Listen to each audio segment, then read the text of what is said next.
Good morning, my friends. I am sorry that YouTube just does not like my computer today and it won't let me go live, but I'm here to read you your story for the day. So I always like to start the year with some of my really favorite stories, and this one is a good one. And I read this one a lot. It is called Ruthie and the Not So Teensy Tiny Lie. So I want you to think about what you might do in the same situation. Even though we're not at school, it's still a good idea to think about what you would do if you were put in the same exact situation. I'll scooch over this way so you see more book and less of me, and we're going to get started.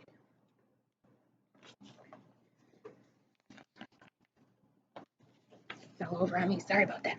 Ruthie loved tiny things. The tinier, the better. Her toys were the teeniest imaginable. She had dinky dinosaurs, itty-bitty trains, ponies no bigger than your pinky, and teddy bears that were barely there. You see all of her tiny little toys?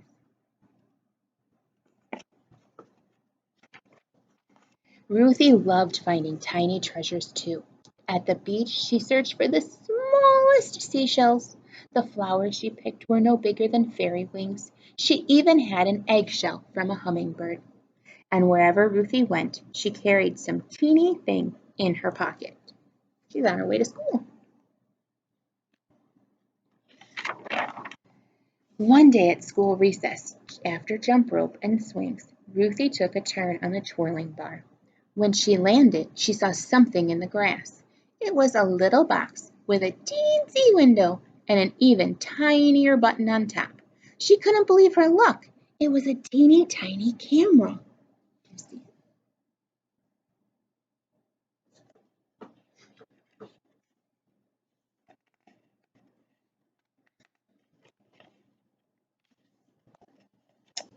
Ruthie looked through its little window. Then she pressed the button on top to take a picture. Click! Just like a real camera. This was absolutely the best thing Ruthie had ever found, and it was hers. Click! Click! She tried it out every which way. Say cheese, clouds. Click! Say cheese, little bug. Click! Say cheese, school. Click! Say cheese, Martin. Click! But Martin didn't say cheese. Martin said, "Hey, that's my camera."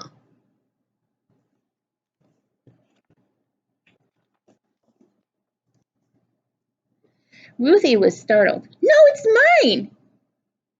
"Give it to me," said Martin. "It's mine." "It is not. It is too." "No, it's not," shouted Ruthie, and she raced back to class.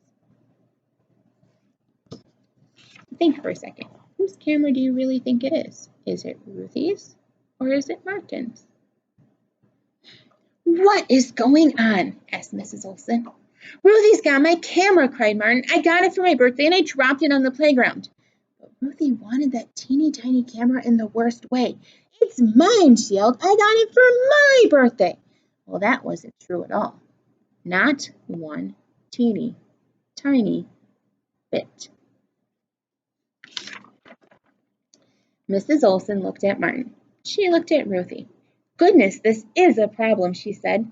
"The camera can't belong to both of you. I'll keep it safe in my desk drawer for now. Let's talk about it again tomorrow." Ruthie's stomach flip-flopped all the rest of the day.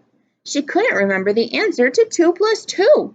When Mrs. Olson read a story, every word flew right out the window. How is Ruthie feeling right now?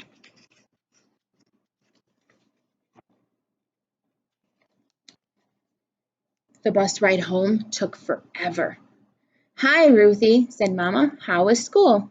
"Okay," mumbled Ruthie.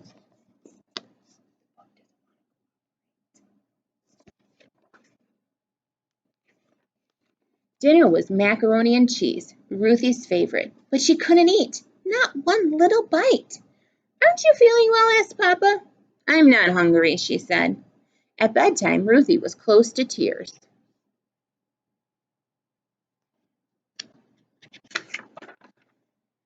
"What's the matter?" asked Mama. So Ruthie told Mama and Papa the whole story.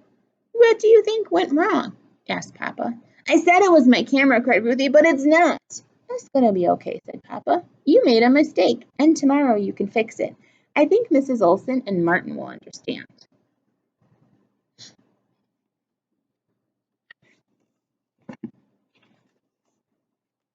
But the next morning, Ruthie could barely eat. Maybe Mrs. Olson wouldn't understand. Maybe Ruthie would have to sit in the timeout corner. Maybe Martin would never talk to her again. Maybe no one would ever talk to her again. Not one teeny weeny word. The school bell was about to ring, and Ruthie took a deep breath and began the long walk to the front of the room. Mrs. Olson's desk seemed so very far away.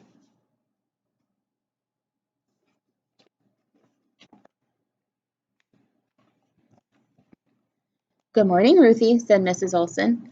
"I have something to tell you," said Ruthie in a very small voice. "The camera isn't mine. I didn't get it for my birthday. I found it on the playground." What do you think Mrs. Olson's going to say?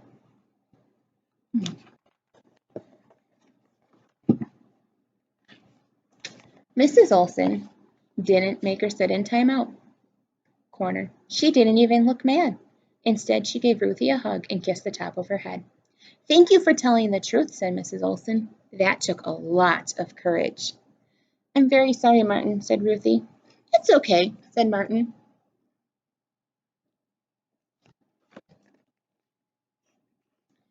All at once, Ruthie's stomach stopped flip-flopping. She even skipped a little on the way back to her desk. She got the answer right to 3 plus 7 in math. And after lunch, Mrs. Olson read the funniest story Ruthie had ever heard. And on the short bus ride home, Ruthie realized she didn't miss the teeny tiny camera. Not one teeny tiny bit. So I like this story because it shows how when you make a choice that might not be the right choice, it kind of makes you feel a little bit guilty and you feel a little bit nervous. And Mrs. Olson is right. It takes a lot of courage to tell the truth, but doing what's right is always the best thing.